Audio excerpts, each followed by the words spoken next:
আজকে আমরা এখানে যারাই এসেছি আমরা কেউ কোটিপতি না, আমরা সবাই রিক্সা চালিয়ে আমাদের জীবিকা নির্বাহ করি। আজকে পেটের দায়ে ফ্যামিলির ভরণ পোষণের কারণে আমরা অনেক শিক্ষিত ছাত্র সমাজ আজকে রিক্সা চালাই। লোক লজ্জার ভয় আমরা বলতে পারি না। আজকে আমরা এখানে এই যে আমার শ্রদ্ধেয় বড় ভাই, সে তিতুমির কলেজের স্টুডেন্ট, সেও রিক্সা চালায় তার পরিবার পরিচালনা করার জন্য। আমি আমিরজান কলেজের একজন স্টুডেন্ট, আমিও রিক্সা চালাই আমার এই পরিবার পরিচালনা করার জন্য। দেখেছেন কি হৃদয় বিদারক, আখমে আসু আগায়া। আসে নাই আসু, আসে নাই। আজ এডিটর সাহেব কান্দন তো আসিচ্ছে না, আপাতত আমার আপনি এনে কেন্দে দেন না। হচ্ছে হারাম জাদা রিক্সাওয়ালা সাজিছু, তোর রিক্সা তোর পুচ্ছে দিয়ে হান্দাই দিমু। এর নাম আশরাফুল খান। এই যে দেখেন, ছাত্রলীগের খিলক্ষেত 43 নাম্বার ওয়ার্ড শাখার সহসভাপতি, যার নাই কোনো গতি সে হয় সহসভাপতি। এইটা সাহেব দেখানোর কাজ কামগুলো দেখান না। ওই যে সহসভাপতি সেটাও দেখান না ওর আওয়ামী লীগের কাজ কাম। ওই যে রিক্সাওয়ালা সাজিছে, কত বড় মিথ্যা কথা কয়। সেনাবাহিনী ওরে ধরেন, আগে রিক্সালি ঘর খায় সিধা করে দেন, আর রিক্সাওয়ালা ভাইয়েরা যার তার কথায় নামেন না রাস্তায়। সমস্যা আছে, আমরা তো আছি। কে যেন রিট করিছে ব্যাটারি চালিত রিক্সা বন্ধ করার জন্য। প্রধান বিচারপতি, এটা আপনারে কইতেছি, এইসব রিট পিট যেন গ্রহণ করা না হয়। এই সমস্ত দরিদ্র বিরোধী পদক্ষেপ শুরুতেই বন্ধ করে দেওয়া উচিত। ব্যাটারি চালিত রিক্সা থাকবে, কেউ এটা বন্ধ করতে পারবে না, কারো ক্ষমতা নাই, কেউ যেন বন্ধ করার চেষ্টা না করে। ব্যাটারি চালিত রিক্সা বন্ধ করলে আমি করলে ঢাকা শহরে তো আগুন জ্বালায় দিব, আদালতেও আগুন জ্বালিয়ে দিব।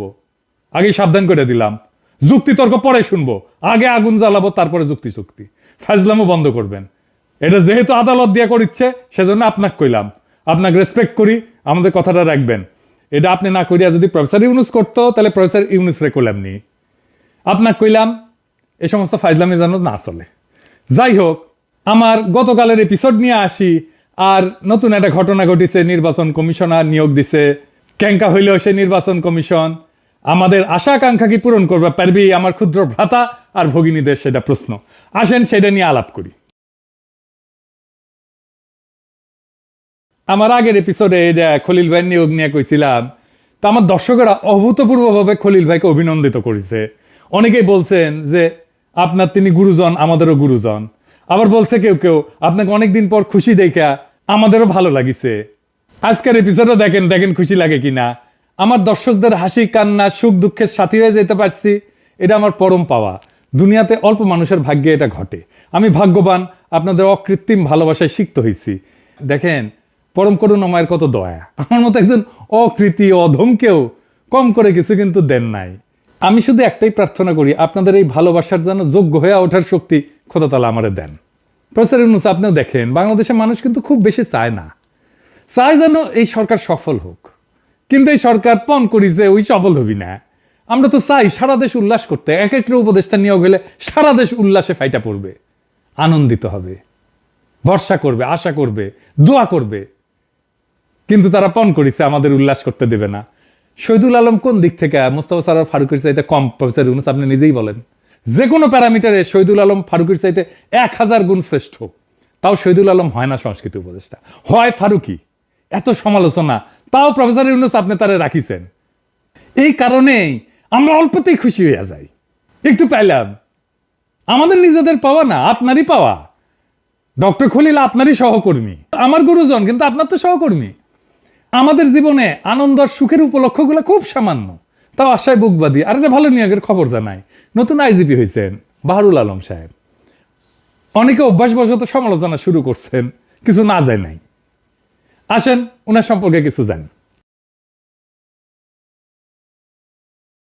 গত 5 বছর ধরে উনি ফ্যাসি বিরোধীদের সাথে কাজ করছেন। উনি একজন MBBS doctor, Mymensingh medical college থেকে পাশ করছেন। ম্যাট্রিকে মানে এসএসসিতে ঢাকা বোর্ডের ফার্স্ট হয়েছিলেন। সরকারি চাকরি শেষ হওয়ার পরে আইসিডিডিআরবিতে হসপিটালসের প্রধান হিসেবে কাজ করছেন। গণ অভ্যুত্থান চলাকালে 18 জুলাই থেকে মহাখালী রেল ক্রসিং থেকে সেতু ভবন পর্যন্ত পুরো রাস্তা দিনের পর দিন দখলে রাখছিল যেই ছাত্র শ্রমজীবী সংগ্রামী বীর জনতার তরুণ কিশোরেরা তাদের চিকিৎসার জন্য আইসিডিডিআরবির হাসপাতাল 24 ঘন্টা খোলা রাখছিল কে? বিরামহীনভাবে যারা কাজ করছিল, যারা চিকিৎসা দিছিল এবং লুকায় রাখছিল, সেই সমস্ত স্বাস্থ্যকর্মীর নেতৃত্ব দিছিল কে? বাহার ভাই, আমাদের প্রিয় বাহার ভাই, অভিনন্দন বাহার ভাই। আমাদের শুভকামনা থাকবে আপনার জন্য। ভেঙ্গা পড়া পুলিশ বাহিনী একজন বিপ্লবের সাথীকে তাদের নেতা হিসেবে পাইছে। আমি কনফিডেন্ট পুলিশ বাহিনীর সাথে জনগণের দূরত্ব কমবে। বাহার ভাই, আপনি দেখছিলেন কিনা জানি না, আমি পুলিশ পুনর্গঠন নিয়ে 2টা ভিডিও করেছিলাম। দেখতে পারেন, নাও দেখতে পারেন, না দেখলে ক্ষতি নাই, যদি দেখে নেন তাহলে খুশি হব। আপনি দেখবেন পুলিশের কোনো গুণগত পরিবর্তনে আমার কোনো সাহায্য, কোনো পরামর্শ যদি দরকার পড়ে, আপনার এই ছোট ভাই সবসময় থাকবে। আমাদের ভবিষ্যৎ প্রজন্ম যেন আপনার বাহিনী নিয়ে গর্ব করতে পারে। আমার একটা স্বপ্ন আছে বাহার ভাই, পুলিশ নিয়ে। আমেরিকায় নাকি শুনছি যে কোনো মিলিটারি সদস্যকে যদি পাবলিক প্লেসে কেউ পায় জনগণ, তাহলে তাদের খাবার কিনে দেয়, কফি কিনে দেয়, কিছু খাওয়াইতে চায়, সেটা কফি হোক বা অন্য খাবার হোক। তারা এতই পছন্দ করে, এতই ভালোবাসে। বাংলাদেশের পুলিশ এমন হবে, মানুষ ভালোবেসে তাকে চা খাওয়াইতে চাইবে, নাস্তা কিনে দিতে চাইবে। এইটা আপনার হাত দিয়ে গড়ে উঠুক বাহার ভাই। আমাদের সকলের দোয়া থাকবে, শুধু দোয়া না, যেরকম কাজ চান, যেরকম সাহায্য চান, আমি প্রস্তুত থাকব। আমি খলিল ভাই নিয়োগ নিয়ে উচ্ছ্বাস প্রকাশ করেছিলাম। আপনারা দেখেন উনি জয়েন করে প্রথম দিন কোন কাজটা করলেন, আহত বাচ্চাদের দেখতে গেলেন, কি গভীর মমতায় বাচ্চাদের পাশে গিয়ে বসছেন দেখছেন। আমি শিওর উনি বাচ্চাদের চিকিৎসার একটা দীর্ঘমেয়াদী সমাধানের জন্য কাজ করবেন। আপনারা দেখবেন উনি সরকারের কাজকে এক অনন্য উচ্চতায় নিয়ে যাবেন। আজ যখন এই এপিসোড বানাচ্ছি তখনই দেখলাম নির্বাচন কমিশন ঘোষিত হয়েছে। এইবার আসেন কেমন হইল এই নির্বাচন কমিশন। আপনারা দেখেছেন অবসরপ্রাপ্ত সচিব AMM নাসির উদ্দিনকে প্রধান নির্বাচন কমিশনার নিয়োগ দিচ্ছেন। আর কমিশনার হিসেবে যারা নিয়োগ পাইছেন, একজন হইতেছেন সাবেক অতিরিক্ত সচিব আনোয়ারুল ইসলাম সরকার, অবসরপ্রাপ্ত জেলা এবং দায়রা জজ আব্দুর রহমান এল মাসুদ, সাবেক যুগ্ম সচিব তাহমিদ আহমেদ এবং ব্রিগেডিয়ার জেনারেল অবসরপ্রাপ্ত আবুল ফজল মোহাম্মদ সানাউল্লাহ। আমি এই পুরা কমিশনের 2 জনকে চিনি, একজনকে ব্যক্তিগতভাবে চিনি, একজনকে ব্যক্তিগতভাবে চিনি না, কিন্তু চিনি ওনার কাজকর্ম, ওনার সম্পর্কে আমি জানি আর কি অনেক দিন থেকে। আর এই কমিশন যারা নির্বাচিত করছেন তাদের অনেককেই আমি শুধু ব্যক্তিগতভাবে চিনি না, আমি ওনার মধ্যে আমার গুরুজনরাও আছেন, আমি ওনাদের আর নাম না বলি আর কি। যাই হোক, আমি এই প্রধান নির্বাচন কমিশনার নিয়ে বলি, তাইলে বুঝবেন যে কেমন হয়েছে নির্বাচন কমিশন। MM নাসির উদ্দিন সাহেব 2009 সালে জানুয়ারি মাসে স্বাস্থ্য সচিব পদ থেকে অবসরে গেলেন। তিনি 1979 সালে BCS ট্যাক্সেশন সার্ভিসের কর্মকর্তা হিসেবে চাকরি জীবন শুরু করছিলেন। তার আগে শিক্ষকতা করেছেন চট্টগ্রাম বিশ্ববিদ্যালয়ের অর্থনীতি বিভাগে।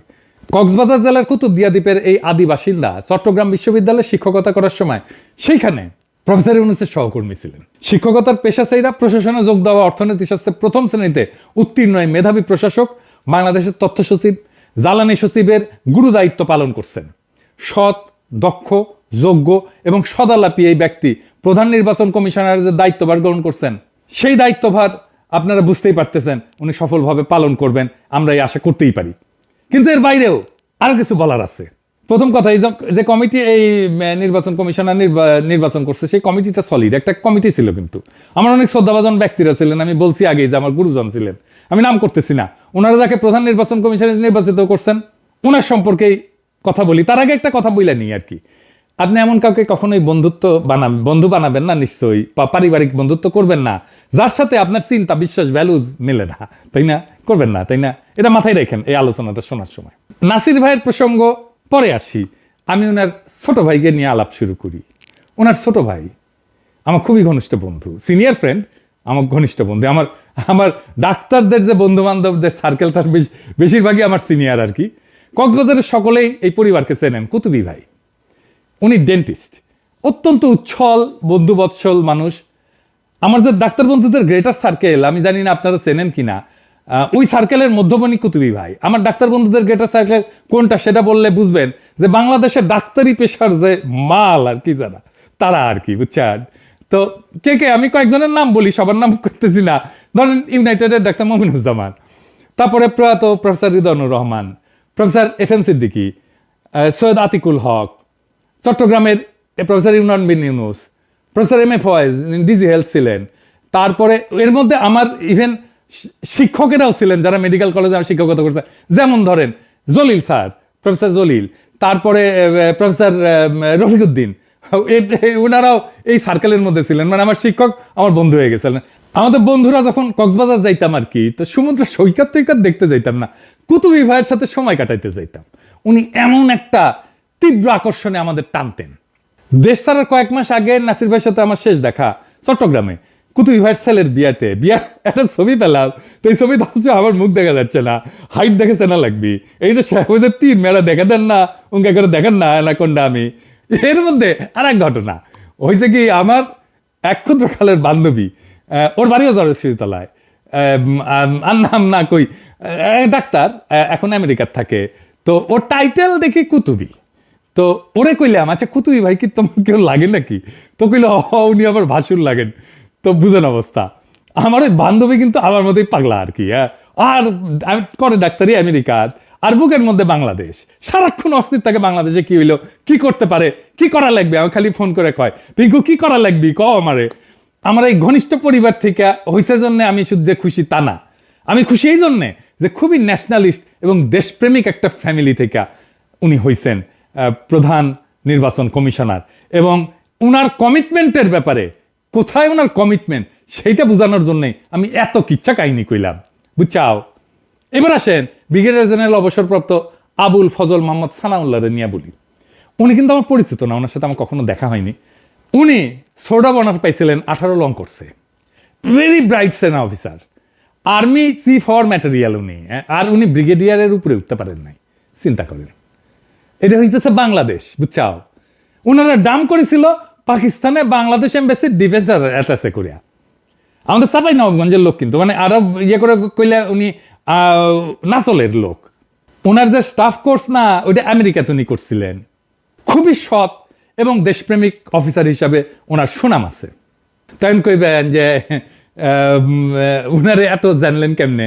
আমার যে বন্ধু বান্ধব আছে না আর্মির মধ্যে, তো ওই আমার বন্ধু বান্ধবদের সাথে একসাথেই উনি থাকেন আর কি। তো আমার বন্ধু বান্ধবদের খুবই ঘনিষ্ঠ আর কি, সেই সূত্রে আমি উনার সম্পর্কে জানি।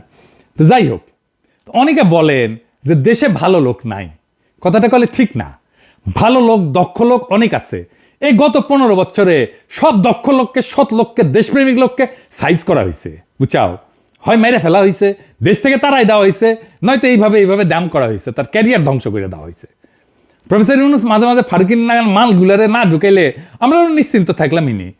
তা এগুলো নিয়ে প্রশংসা যাই করি, আইজি, তারপরে প্রধান নির্বাচন কমিশনার, নির্বাচন কমিশন, এনাদের নিয়ে প্রশংসা যাই করি না কেন, ফারুকের বিরুদ্ধে গেলে প্রতিবাদ অব্যাহত থাকবে। পরের ভিডিও দেখবেন ক্যাঙ্কা প্রতিবাদ আমরা করবো। এরপরে আমরা ফারুকিরা প্রতিরোধ করা শুরু করব। ওর প্রত্যেকটা দিন কাটবে আতঙ্কের মধ্যে, কয়া দিলাম, আগে থেকেই কয়া দিলাম। তবে নির্বাচন কমিশনকে আমরা আগলায় রাখবো। আমরা নিশ্চিত এই নির্বাচন কমিশন আমাদের কাঙ্ক্ষিত অবাধ সুষ্ঠু নির্বাচন উপহার দেবে। আবারও আমরা অনেক দিন পরে উৎসব কইরা নির্বাচনে অংশ নেব। ধ্বংস হয়ে যাওয়া নির্বাচন কমিশনকে ধ্বংসস্তূপ থেকে আবারও গড়ে তোলায় দেশবাসীর সম্পূর্ণ সহযোগিতা থাকবে। আর আপনারা তো জানলেনই, প্রধান নির্বাচন কমিশনার পিনাকির গুরুজন, পিনাকি দাদার গুরুজন যেন যথাযথ সম্মান আর সহযোগিতা পায়, এটা নিশ্চিত করার আহ্বান জানাই গেলাম। আর নাসির ভাই, শুভকামনা থাকলো।